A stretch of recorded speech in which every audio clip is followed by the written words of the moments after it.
C'était Taipei. Alors je sais pas si je le prononce correctement, ça s'écrit T-A-I-P-E-Y. T-A-I-P-E-Y. Prochaine question. Quel alcool retrouve-t-on habituellement dans les cannelés bordelais? Alors celle-là elle est assez facile. Le Grand Marnier, le cognac, l'armagnac ou le rhum. Le Grand Marnier, le cognac, l'armagnac ou le rhum. C'était bel et bien le rhum. Quel est le pluriel de chef d'État? Quel est le pluriel de chef d'État? Chef d'État avec un S à chef et un S à État. Chef d'État avec un S à chef et pas de S à État. Chef d'État sans S. Ou chef sans S et d'État avec un S.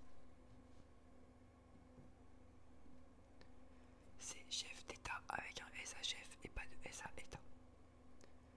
État reste au singulier, sauf si on souhaite parler de chef des États, auquel cas on rajoute un S à État. Alors, prochaine question. Quel est le prénom le plus populaire chez les filles au XXe siècle? Quel est le prénom le plus populaire chez les filles au XXe siècle? Sylvie, Nicole, Catherine ou Marie? Sylvie, Nicole, Catherine ou Marie? Honnêtement, j'en sais rien du tout. Mais vu que Sylvie c'est un prénom qui est quand même assez répandu, plus que Nicole et Marie. Ah, quoi que Catherine. Ah, je sais pas. Bon, je vais quand même tenter Sylvie, parce qu'à mon avis ça va être la bonne réponse, mais peut-être que je me trompe. Et non, je me suis trompé, c'était Marie. Marie est en tête des prénoms féminins les plus populaires de 1900 à 1958. Il n'y a qu'en 1955 où Marie a été le prénom le plus donné. Ah, ou Martine, pardon, mais je sais pas lire, c'est dingue.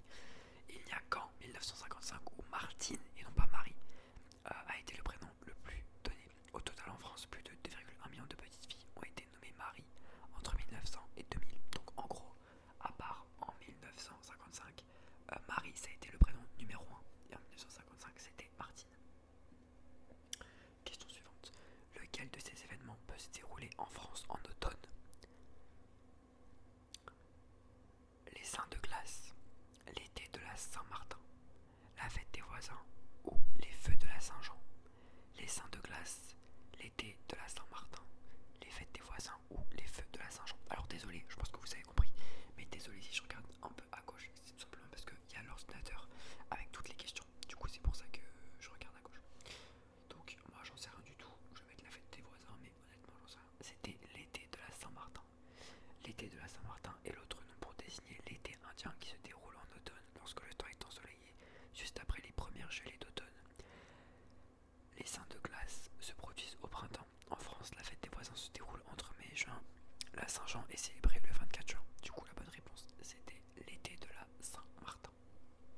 Prochaine question.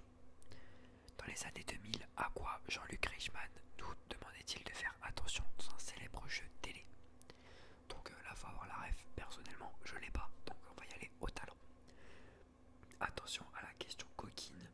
Attention à la marche. Attention à votre brosse à dents. Ou attention aux idées reçues. Je répète, attention à la question coquine. Attention à la marche. Attention à votre brosse à dents. Ou attention aux idées reçues. Bon, moi j'en sais rien, mais pour le fun, je vais mettre attention à votre brosse à dents. Et c'était attention à la marche. Attention à la marche était un jeu télévisé français diffusé de 2001 à 2010 tous les midis et dans lequel des candidats répondaient à des questions pour monter sur la marche du dessus. Faut avoir la ref. Dites-moi si vous avez la ref en commentaire. Quel était le refrain de la chanson de Sœur Sourire?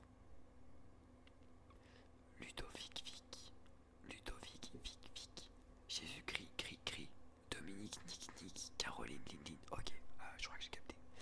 À mon avis, je vous laisse réfléchir. Mais à mon avis, c'est Dominique Nick Nick. C'était la bonne réponse. Dans quel département se situe la ville de Berg, cadre du film Bienvenue chez les Ch'tis? Première réponse, au Pas-de-Calais, dans la Somme, dans l'Oise ou dans le Nord. Le Pas-de-Calais c'est dans le Nord je crois. Bon bref, moi je vais mettre perso le Pas-de-Calais. C'était le Nord. De quel département se situe la ville de Berg?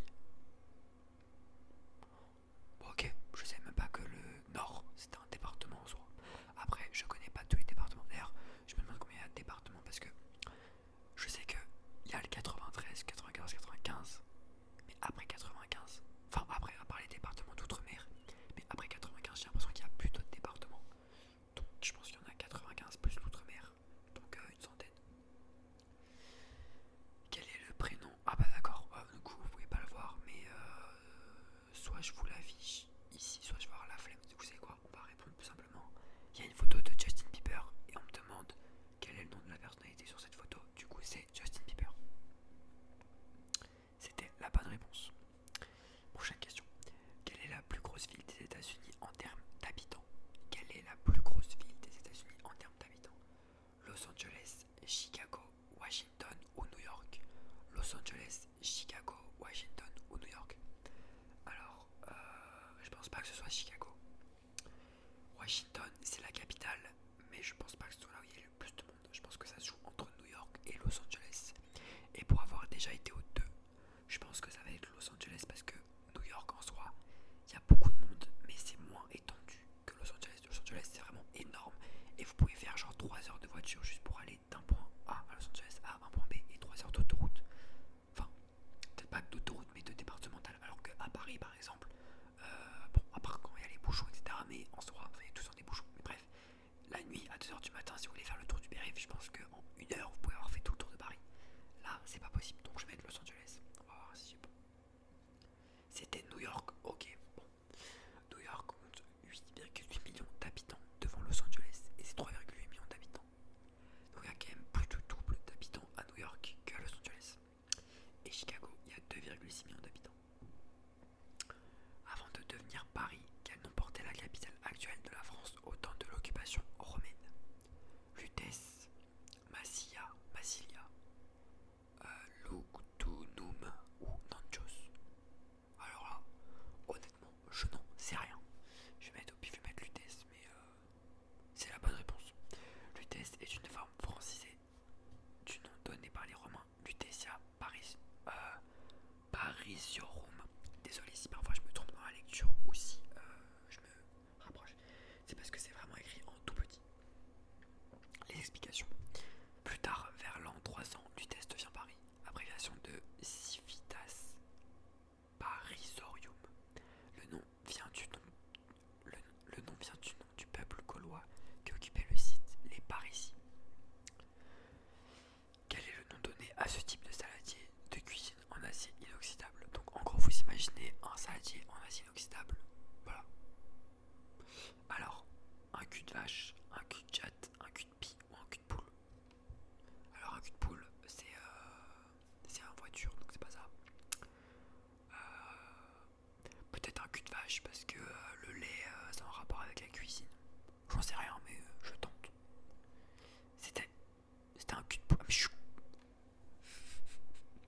suis con, en voiture c'est pas un cul de poule, c'est un cul de sac. Débile. Donc c'était un cul de poule. Ok. Quelle année correspond à la chute du mur de Berlin? 1989, 1991, 1993 ou 1995? À quelle année correspond la chute du mur de Berlin? 89, 91, 93 ou 95? C'était bel et bien en 1989. Le mur de Berlin avait été érigé en plein Berlin en 1961 par la République démocratique allemande pour mettre fin à l'exode croissant de ses habitants vers la République fédérale d'Allemagne. Lequel de ces objets est régulièrement utilisé en radiesthésie? Un détecteur de métaux, une boule de cristal, un pendule ou un chapelet? Un détecteur de métaux, une boule de cristal, un pendule ou un chapelet? C'était un pendule. La radiesthésie est un procédé divinatoire de détection reposant sur la croyance selon laquelle les êtres vivants seraient sensibles à certaines radiations qui émettraient différents corps. Le pendule est l'objet principal de la radiesthésie afin de trouver des objets enfouis, sources d'eau, trésors, etc. ou des personnes. Voilà. Lequel de ces célèbres romans a été écrit par Honoré de Balzac? Le Père Goriot, Crime et Châtiment, Bel Ami ou Les Trois Mousquetaires?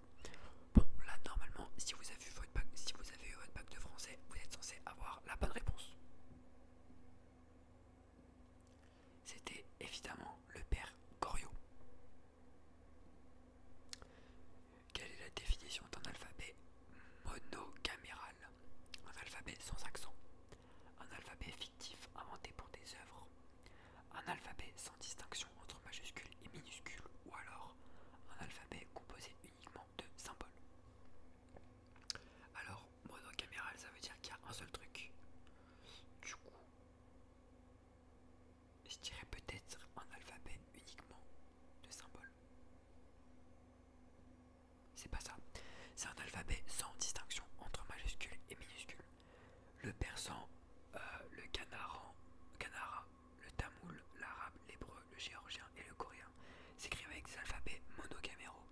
mélange d'alphabet latin moderne utilisé en français et bicaméral car il existe une écriture différente pour les majuscules et les minuscules. Voilà, c'est la fin du test de culture générale. C'était un test qui était censé être facile.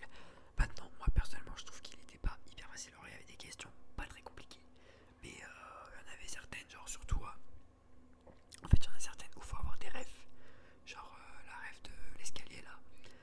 Euh, mais bon, qu'est-ce qu'il y avait comme question difficile un petit peu. Pareil, le truc. Bon, ça, en vrai, j'avoue, j'ai un peu déconné, puisque en plus j'ai hésité entre cul de poule et cul de vache. Mais sauf que je me suis dit que cul de poule c'était le truc de la voiture, alors que pas du tout. Je sais pas pourquoi je me suis dit ça. C'est un cul de sac. Donc, bref, rien à voir. Qu'est-ce qu'il y avait d'autre? Plus grosse ville des États-Unis, ça je me suis trompé. Hop, Nord-Pas-de-Calais. Bah, le Pas-de-Calais, moi pour moi c'était dans le nord, mais apparemment c'est deux départements différents. Oui, parce que le Nord-Pas-de-Calais ça doit être une région.